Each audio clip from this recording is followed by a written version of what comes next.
Assalamualaikum warahmatullahi wabarakatuh. Halo bonek dan bonita yang ada di Indonesia ataupun di luar negeri. Berita kali ini mengenai 3 pemain tim Persebaya yang dipanggil ke Timnas U19. Tim Persebaya masih berlatih. Kemarin pagi mereka menjalani latihan di lapangan ABC Gelora Bung Tomo. Ini adalah latihan terakhir yang dilakoni pekan ini. Pelatih Aji Santoso bakal meliburkan skuadnya. Kami akan memberikan libur setidaknya selama 3 hari ke depan. Ini merupakan dampak dari penundaan jadwal yang masih belum jelas, kata Aji Santoso. Artinya, tim Persebaya tidak akan beraktivitas sampai Minggu 9 Oktober tahun 2022.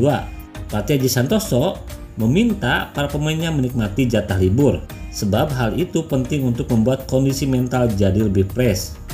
Mumpung ini ada break, saya persilakan bagi anak-anak yang ingin pulang kampung, jadi bisa dipakai untuk berkumpul dengan keluarga atau teman mereka. Apalagi selama ini latihan yang diberikan pelatih Aji Santoso cukup intens. Karena itu selama libur pemain bisa sedikit lebih rileks. Nanti tim sudah harus kembali pada hari Senin 10 Oktober. Karena Senin sore kami sudah akan kembali berlatih untuk tetap menjaga fokus. Namun tidak semua pemain bisa kembali bergabung latihan. 3 pemain tim Persebaya dipastikan meninggalkan tim. Mereka adalah Marcelino Ferdinand, Widi Syarif, dan Aditya Arya Nugraha. Ketiganya mendapat panggilan Timnas U19.